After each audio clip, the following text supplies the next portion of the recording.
This is interesting how it started and how it ended. It just is kind of amazing. Well, during the evening hours of August 11th, a Negro man was arrested for drunken driving. Okay, that night of August 11th, 1965, a Negro man was arrested for drunken driving. Well, when the police arrested him, a crowd drew around the police and the accused. And you can imagine all these black people. Do you think they trusted white police officers? No.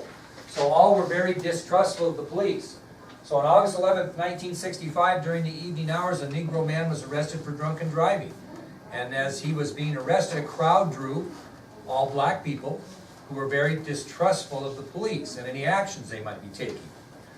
Well, soon some of them either didn't like the way this person was being treated or just didn't like white police officers in their neighborhood, so they started throwing rocks and empty bottles and basically anything they could find on the ground that was loose, they started chucking at these police officers who were arresting this black man for drunken driving.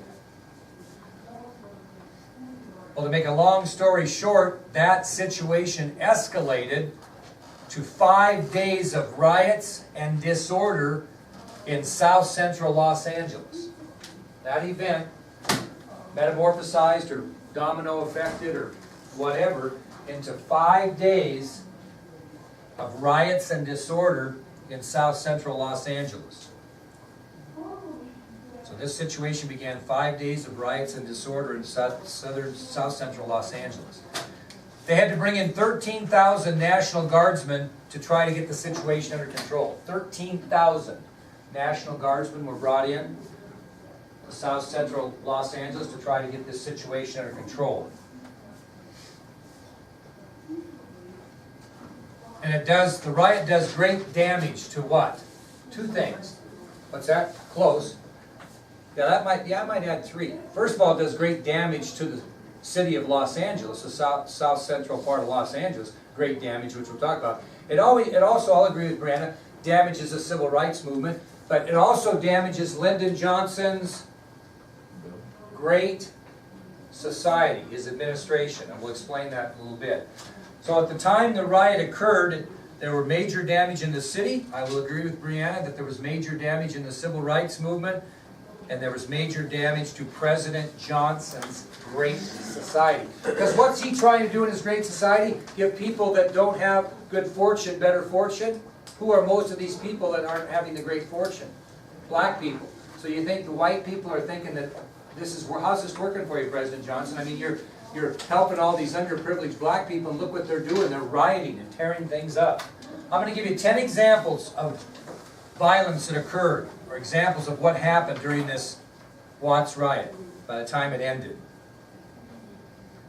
Number one, 34 people were killed. 34 people were killed in the Watts riot. Approximately 900 were injured. 900 people were injured. 34 killed, approximately 900 injured. Approximately 4,000 people were arrested. You can imagine that. Approximately 4,000 people were arrested. 209 buildings in the area were gutted by fire. 209 buildings were completely gutted by fire. 787 other buildings in the area were damaged. 787 other buildings suffered some sort of damage. What do you think happened to the stores, the businesses in South Central Los Angeles during the riot? They were looted, stripped bare by looters. They were robbed. They were looted. Stores were stripped bare by looters.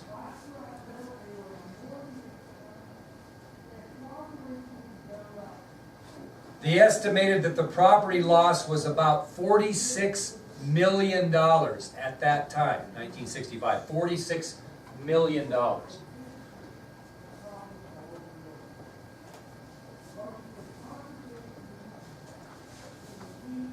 Okay, some other notes about the Watts riot. As we mentioned, it really hurt the president's Great Society program. Because think about this.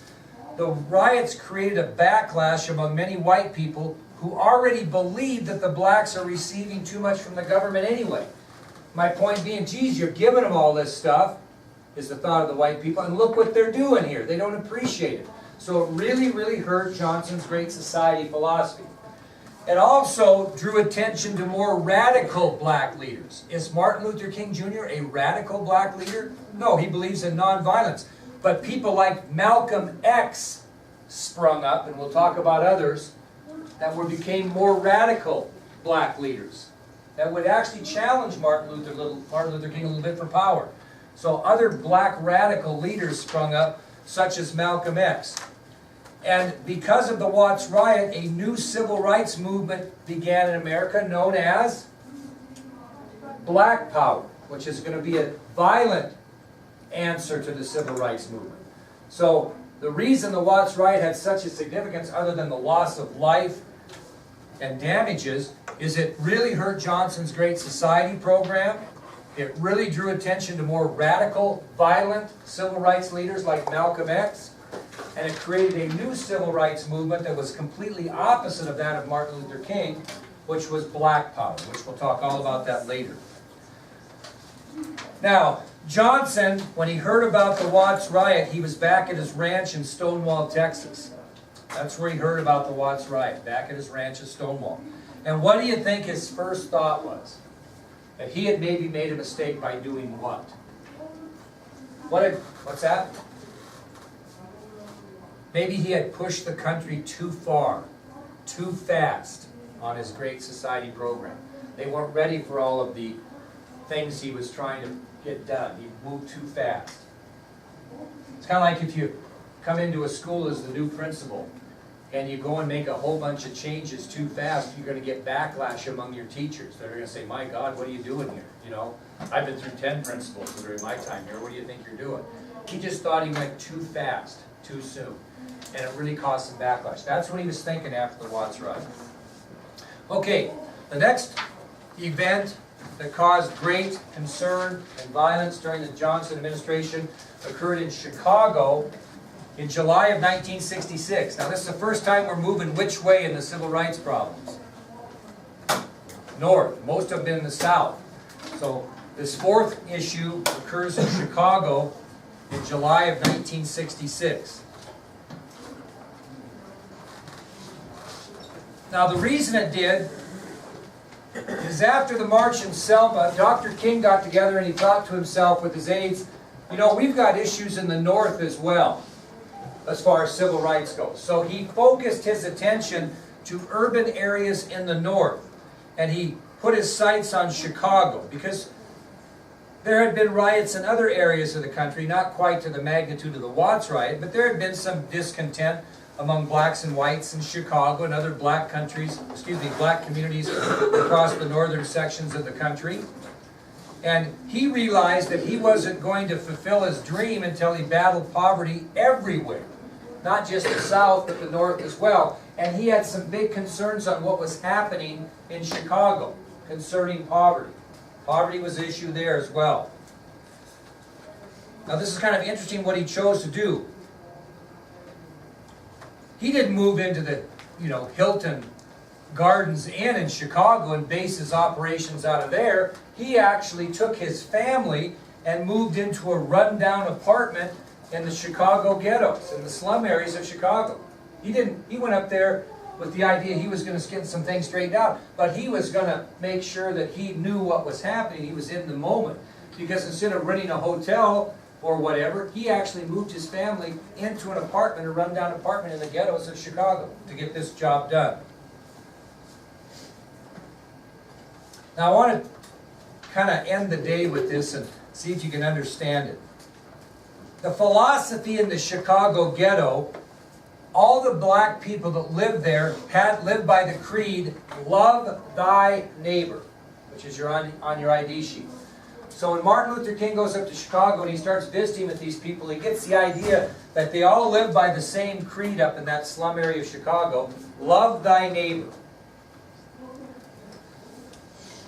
Now, the best description of what love thy neighbor means was given by the Reverend Walter Fautroy, who was a member of the SCLC. And he probably explained the philosophy of love thy neighbor in the slums of Chicago better than anyone. So the Reverend Walter Fautroy, who was a member of the SCLC, he was a member of Martin Luther King's organization, probably did the best job of explaining the philosophy of love thy neighbor in the slums of Chicago. Now, what do you think that might mean? What was the philosophy love thy neighbor? I found this to be very, very interesting. What's that? Love thy black neighbor. Well, they're all black. So yeah, so there's no whites living there. But why does everybody want to love thy neighbor? Why do you want the best for your neighbor? Even though you're not doing so well, why would you want your neighbor to do good? I just want you to listen to this and think. Fautroy stated that he loved his neighbor in self-defense. These people love their neighbors in self-defense. I'll give you 2 examples of that. What are 2 things you want your neighbor to have if you really care for him? You want him to have justice, and you want him to have income. Those are pretty important things in the world, right? Especially in the slums of Chicago. Love thy neighbor meant you wanted your neighbor to have income, and you wanted him to have justice. Okay? This is why you want him to have income. Here was his quote. I want my neighbor to have income. Otherwise, he might be coming for my income. You see what I'm saying?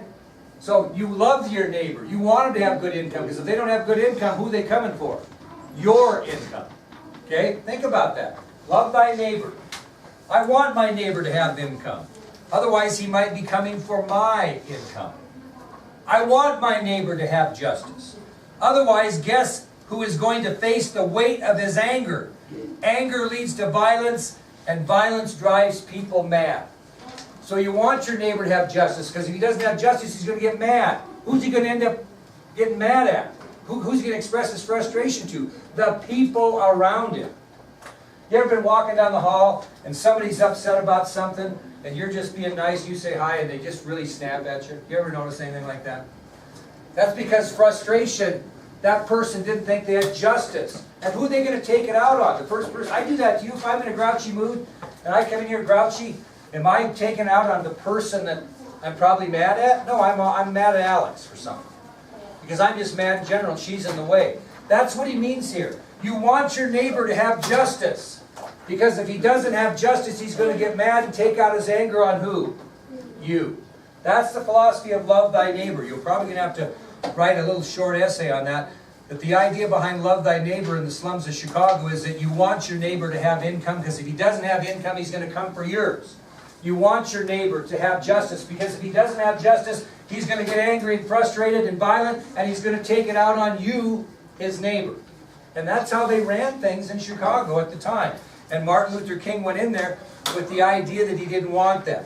So here's what he was going to, this is what we're going to end here. Here are the 3 things that he was going to try to address in Chicago to get things under control. Okay, what do you think he might try to address that wasn't happening in Chicago? What maybe wasn't fair among the people that lived in the slums of Chicago? What weren't they getting a shot at? Education. Very good. So he was going to take a chance to address the education problems in the slums of Chicago. What other problems might they have? They don't have any money, they're what? Unemployed. So employment was another thing he was going to address in the slums of Chicago. Education or lack thereof. Employment or lack thereof. And the third thing was there's a lot of unfair housing practices going on there. Guess who owned these buildings that these black people lived in? White people, and they were not treating them fairly in housing them and charging them for rent or whatever. Okay, so Martin Luther King in Chicago is going to hit these 3 things. He's going to hit education, employment, and unfair housing practices. And how's he going to do it? We'll end with that. How's he going to do it? He's going to plan a series of marches. And we'll talk about those tomorrow. Okay? Very good job. Very appropriate during Black History Month, right?